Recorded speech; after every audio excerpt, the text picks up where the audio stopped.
Today, I rise in strong support of H.R. 7776, the Water Resources Development Act of 2022, or WRDA 2022.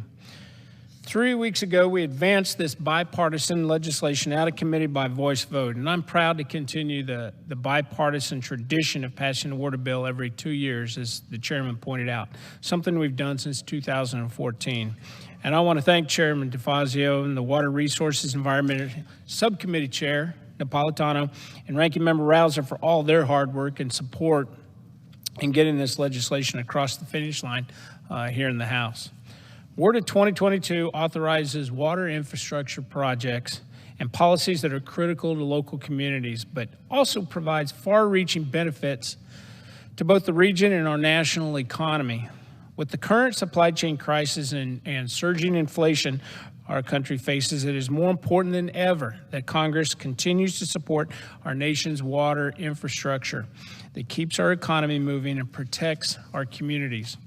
WRDA 2022 supports American competitiveness and our economy by ensuring the reliability and the effectiveness of our nation's ports and inland waterways to move American goods and products to those who need them. This legislation also boasts flood protection for our local communities, such as those in Missouri's 6th District, which is my own district. In Missouri, we are at a crossroads of the largest rivers in the country, the Missouri River and the Mississippi River. These rivers are an invaluable natural resource that provides drinking water and irrigation and transportation. However, they can also be the source of some very devastating flooding. My constituents are still working to recover and rebuild their homes and their farms and businesses and their communities after devastating flooding that occurred in 2019. I know all too well the consequences when water resources are mismanaged, which is why WRDA 2022 is going to ensure that the Corps remains focused on its core missions and priorities and activities like flood control and navigation. To do this, this bill contains assistance for meeting levee inspection requirements. It examines ways to control erosion on our rivers, and it supports Missouri flood control projects.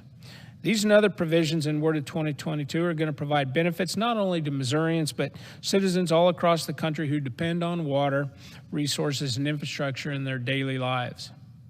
I want to again thank everybody for their support in developing this legislation that includes staff on both sides of the aisle. Specifically on my team, I do want to acknowledge the work of my staff director, Paul Sass, for his leadership of the Republican staff on this bill and many other important bills for that matter over the last 3.5 years.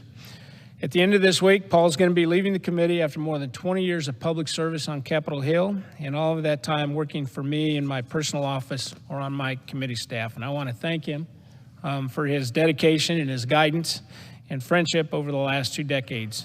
He has a lot to be proud of, and he moves forward in the next chapter of his career. He can look back and again be proud of all that he's done. I wish him and his family nothing but the best. And with that, I urge my colleagues to support today's legislation, WRDA 2022, and I reserve the balance of my time.